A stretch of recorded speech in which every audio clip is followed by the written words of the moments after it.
रंगोली देखते ही प्राचीन विविध काल चक्रों का लय होकर नवीन काल चक्र की निर्मिति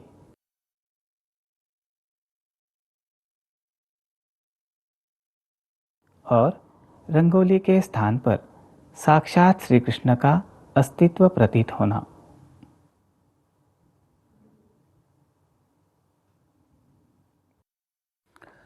19 अक्टूबर 2006 के दिन दैनिक सनातन प्रभात में श्री कृष्ण तत्व की रंगोली का चित्र छपा था। उसे देखते ही उसमें बने वर्तुलों के मध्य की रिक्तियों से श्वेत प्रकाश का प्रवाह मेरी ओर आता मुझे दिखाई दिया। रंगोली के चारों ओर के वर्तुल बीच के वर्तुल की ओर आकर उसमें विलीन होते दिखाई दिए। बीच के वर्तुल से अनेक वर्तुल प्रक्षेपित होते प्रतीत हुए। मुझे प्रतीत हुआ जैसे प्राचीन विविध कालचक्रों का लय होकर नए कालचक्र की निर्मिति हुई है। इस चित्र के नीचे लिखा था, श्री कृष्ण तत्व आकृष्ट करने वाली रंगोली। उसे पढ़ने पर उस रंगोली के चित्र द्वारा परमात्मा का अर्थात साक्षात श्री कृष्ण का अस्तित्व प्रतीत होने के कारण मुझे आनंद मिला। डॉक्टर पिंगळे जी की श्री कृष्ण तत्व से संबंधित रंगोली देखकर भगवान श्री कृष्ण जी के अस्तित्व का भान हुआ। इसी से उस रंगोली का महत्व स्पष्ट होता है। आइए पहले देखते हैं श्री कृष्ण पूजा विधि में अंतर्भूत कृतियों का शास्त्राधार। श्री कृष्ण पूजन करने से पूर्व स्वयं को मध्यमा से भ्रू मध्य पर आज्ञा चक्र के स्थान पर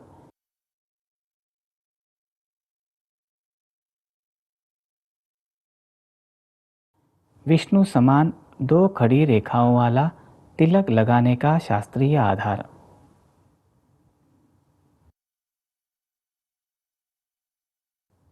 श्री कृष्ण पूजन से पूर्व 2 खड़ी रेखाओं वाला तिलक लगाया जाता है। यह तिलक विशेषकर वैष्णव अर्थात भगवान श्री विष्णु के उपासक लगाते हैं।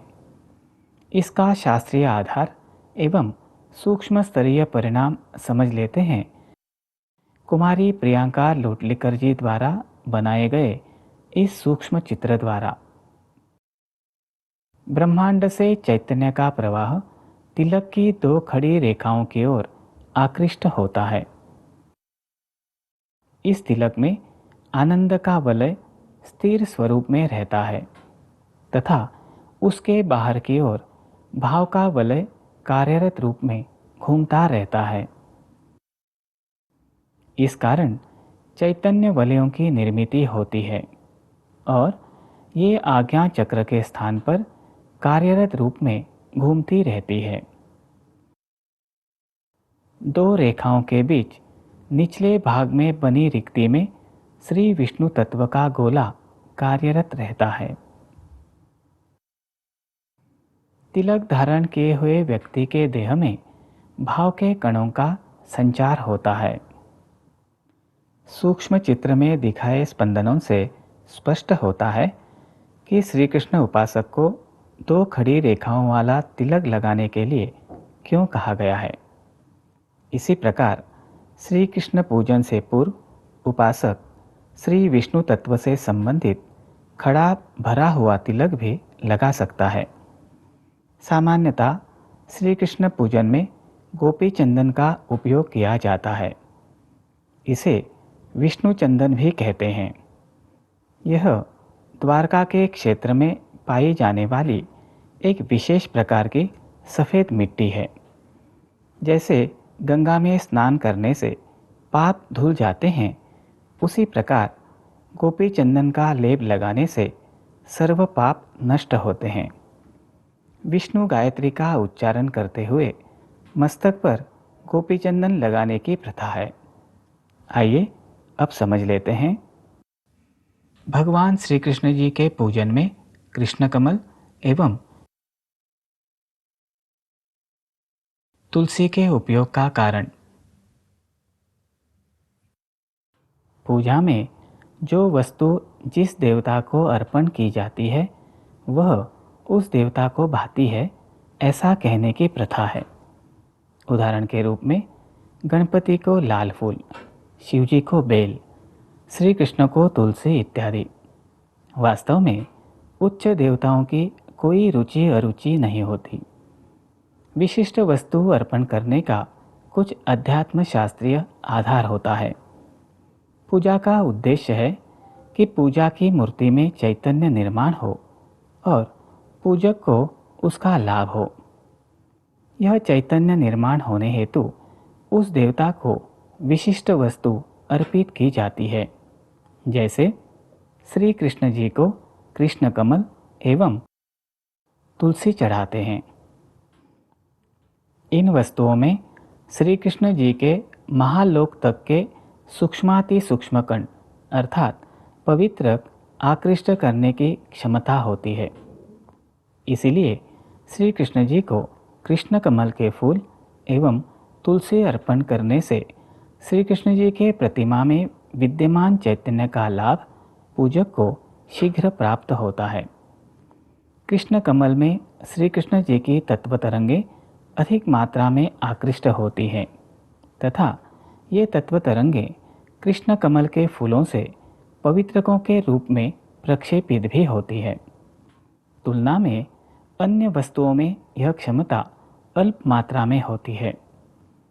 श्री कृष्ण जी को फूल 3 या 3 की मात्रा में तथा लंब गोलाकार अर्थात एलिप्टिकल आकार में चढ़ाने से उन फूलों की ओर कृष्ण तत्व शीघ्र आकृष्ट होता है। देवता पूजन में उपयोग में लाए जाने वाली वस्तुएं किस प्रकार की होनी चाहिए, उनके माध्यम से संबंधित देवता का तत्व अधिकाधिक मात्रा में किस प्रकार प्राप्त कर सकते हैं, इन बातों का गहन विचार करने वाले सनातन हिंदू धर्म की महानता का वर्णन शब्दों में करना कठिन है। आइए अब समझ लेते हैं श्री कृष्ण पूजन में तुलसी का महत्व। भगवान श्री कृष्ण जी को तुलसी प्रिय है। तुलसी में 50% कृष्ण तत्व होता है। गहरे हरे रंग के पत्तों वाली तुलसी अर्थात श्यामा तुलसी श्री कृष्ण जी के मारक तत्व का, तो हल्के हरे रंग के पत्तों वाली तुलसी अर्थात गौरी तुलसी श्री कृष्ण जी के तारक तत्व का प्रतीक है। आइए अब देखते हैं तुलसी पत्र का सूक्ष्म चित्र।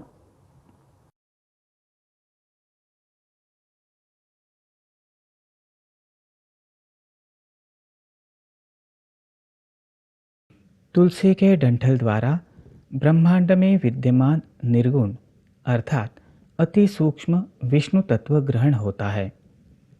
इस विष्णु तत्व का रूपांतर कृष्ण तत्व में होता है और वह डंठल में बहता रहता है। तुलसी की मंजरी द्वारा कृष्ण तत्वात्मक कणों का प्रक्षेपण होता है।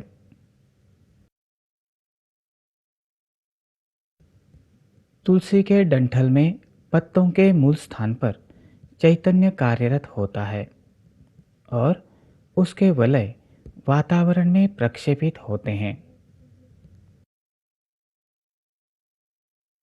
यह चैतन्य तुलसी के पत्तों की शिराओं में भी बहता है। इस चैतन्य का मंजरी द्वारा वातावरण में प्रक्षेपण होता है। तुलसी के पत्तों में शक्ति के कण भी विद्यमान रहते हैं।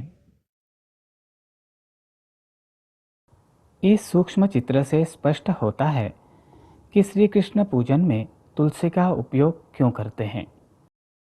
तुलसी दल से प्रक्षेपित पवित्रकों के कारण वातावरण में विद्यमान अनिष्ट शक्तियों को कष्ट होता है।